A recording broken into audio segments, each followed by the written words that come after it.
Welcome. I'm Dr. Chanté, and I'm continuing the series on a journey to healing. And today I really want to focus on this topic, which is God is calling you to more, but you feel stuck. I cannot tell you how many times I felt like there was more for me. I felt like God had a major plan, but I kept feeling stuck. While this video is going to be focusing a lot on 3 reasons that keep you from moving forward into what God has for you, I do want to share that I have this new course called The Next Shift. You have everything you need to do what you are called to do. It is going to be a 6-week program where you can go at your own pace with some of my guidance on how to help you when you're navigating into something new. Whether you're trying to start a business, maybe it's something that God is calling you, a promotion, whatever that thing is in your life that you feel like there is a next level, there's a next step, and you're not sure how to move forward. I want to take that time to work with you to figure out what those limitations are and to allow you to grow and walk into the next of what God has for you. So find the information below in the notes, and I hope that this course blesses you. I want to go through 3 different reasons why you may be feeling stuck in this season. And if you're like me, you feel like there is more for you. You feel like your current situation does not really reflect where God wants to take you, what He has in store. And I'm hoping that during this time together, we can start to explore some of the reasons why you feel stuck and how to move past them. Reasons we feel stuck is related to fears.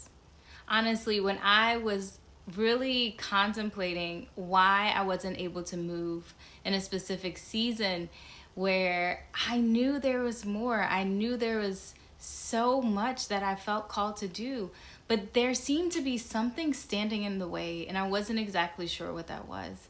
And when I looked at all of those different factors, reasons I was rationalizing why I can't do it, why it felt like too much, it all came down to one thing, and that is fear. Fear is the thing that plagues us the most. It is the fear sometimes of even being successful, fear of failure, fear of what other people may have to say about what we feel called to do. There are so many different types of fears. And I want to break a few of them down for you today. So number 1 is that your goal and your reality don't match, right? So this big thing, this call, perhaps it's a profession, perhaps it is just something in your life that you are working on, maybe being an entrepreneur, whatever those things are, they don't match what things look like right now. So if you are trying to become a business owner and you're working your 9 to 5, it doesn't seem like it matches. Or if God is calling you to pivot, or even calling you out of a specific job where you can clearly see currently that there's enough income, right?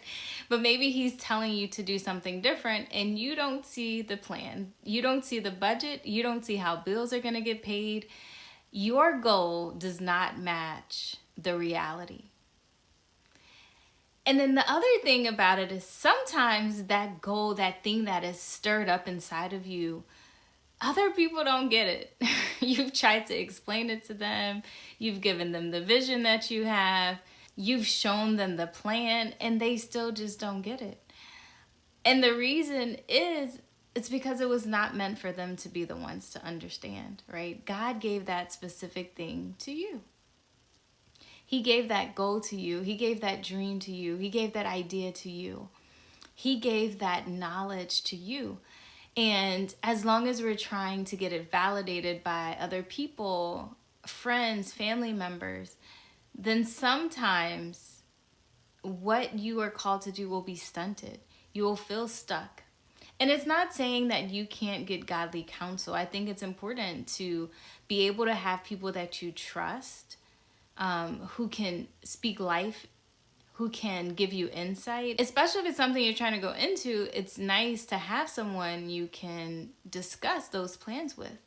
But just be aware that they may not fully be able to see the vision until you start taking the steps, until the business comes to pass, until you change the job, until you have that right relationship. They can't always see what it is that God is calling you to in that moment, and it's okay. I feel like a lot of us have those moments, as Genesis 12:1, when God was saying, leave your native country, your relatives, and your father's family, and go to the land that I will show you. There was not a very specific plan to get there, right? And a lot of us are frustrated because we feel like God is showing us something big, showing us something sometimes impossible, but we're feeling like, Lord, I need to know all the details. And he doesn't work that way a lot of the time. He waits for you to take one step, and then he gives you more information. But the problem is we want the whole plan before we even get started. Is that you? Or is it only me?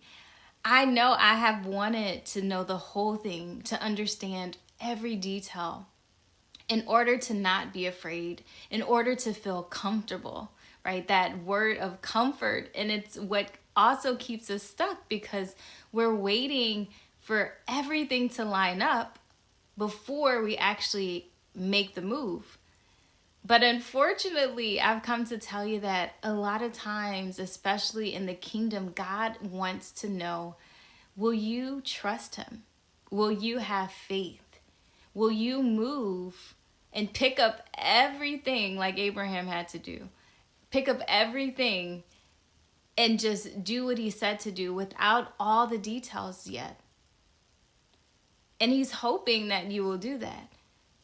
But you have to be in communion with him. You have to be in prayer. You have to have good understanding of what he's calling you to do for him to bless those things, right? Because sometimes we have these great ideas on our own, and we think it's a good time to just quit our job and run after this new venture. But if God is not the one instructing you, he will not give you the grace. He will not give you the resources. He will not give you the things you need to sustain that thing. And often we can feel like, wow, this is working. This is going so well. Only to find out it's not sustainable because he didn't direct you to do it. I've even had this experience where I've made a move thinking it's a good thing, not realizing it wasn't a God thing, and wanting God to now bless something that I thought was a good idea.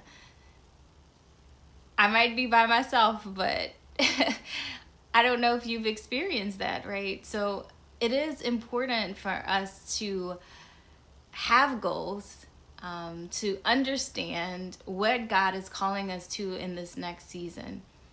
But it is very likely that that big thing that he's calling you to won't look like what you are going through right now. And the reason for that is you need him to do it, right? If you felt so comfortable and it was something you can do on your own, it's not always what God is calling you to do, because he wants to be involved, and he understands that for that great thing, that next level, you'll need him.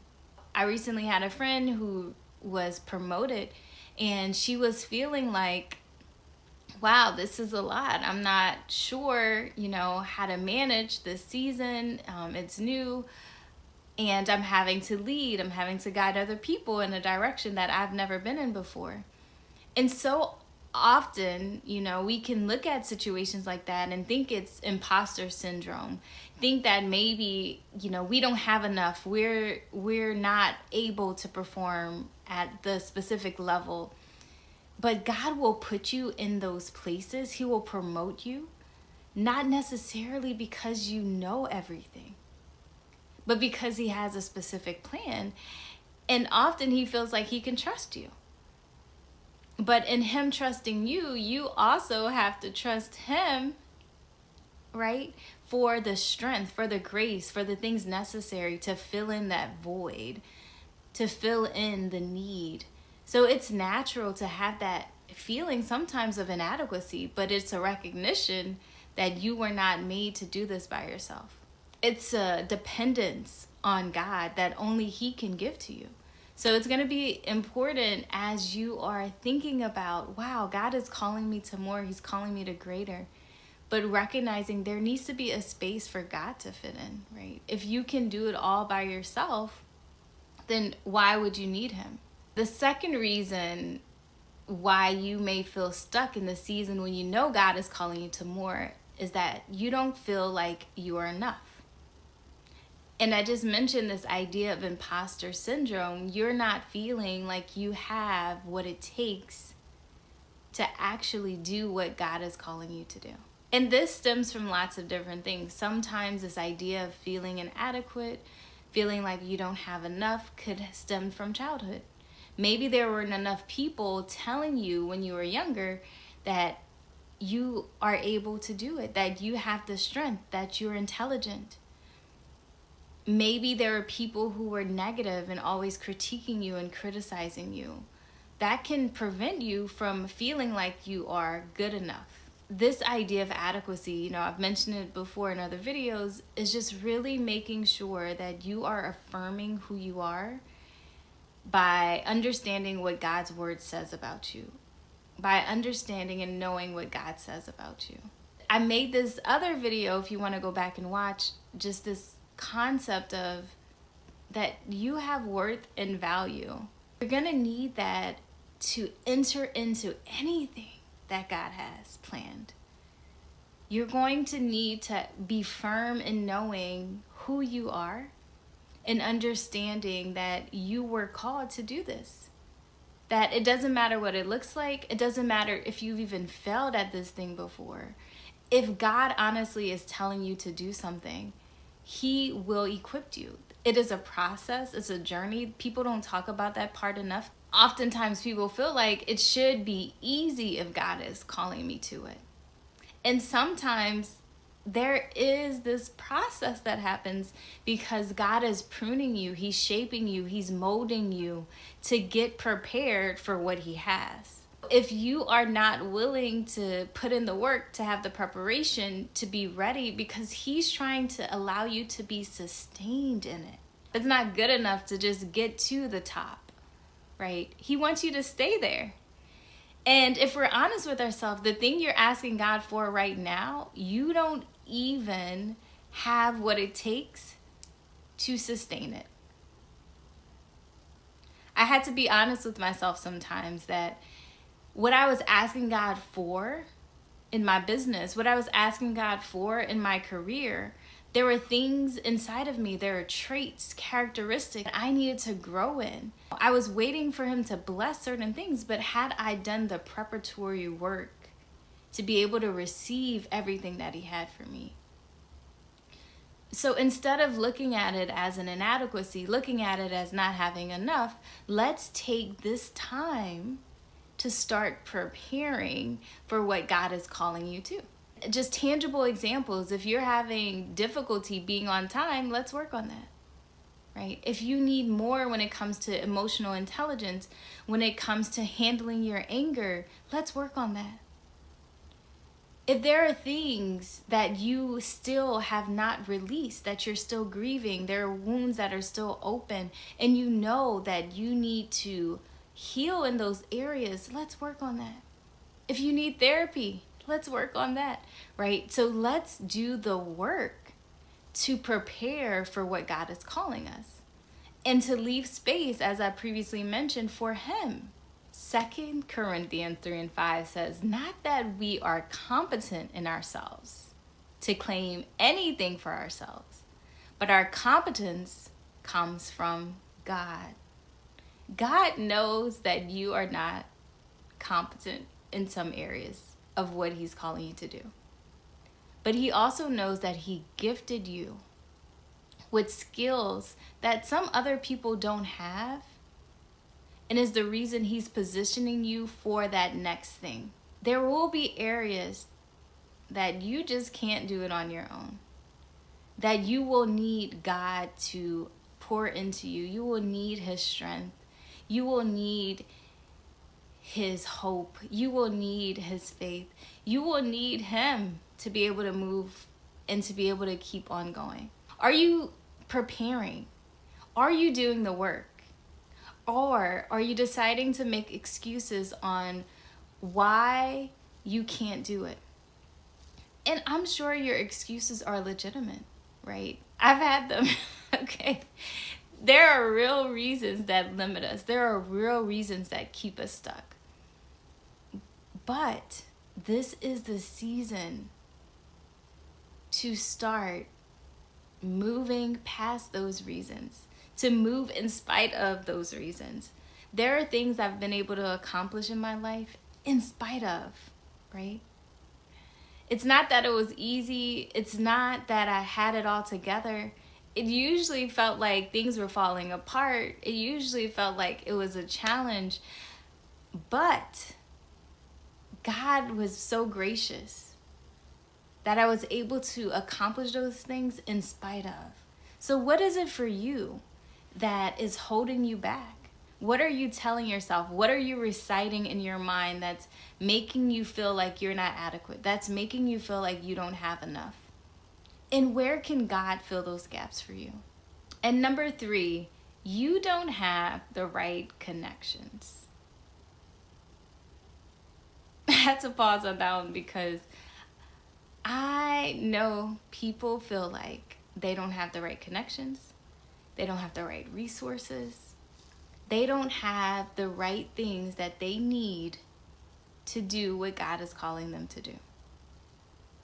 And I'm not dismissing that thought for you, but I am telling you to rethink, to look deeper, to pivot, to see what you actually have in your hand. When we think about Moses and him wanting to cross the Red Sea, it felt impossible. You had the Egyptians behind him. You had the sea in front of him, and all he had was what was in his hand. And we minimize the things that we have. For years, I had felt called to encourage. I felt called to inspire, but I'm not the loudest voice, right? I don't like to be the center of attention. I thought at times that because I maybe lacked in certain areas, that God wasn't going to be able to use me. But that was me seeing my own limitations. I thought if I didn't have the right connections, if I wasn't further along in my business, I could see these people, especially now with social media, who are achieving so many things, who have so much greatness, it seems, at least from the outside, that I wasn't close to where they were.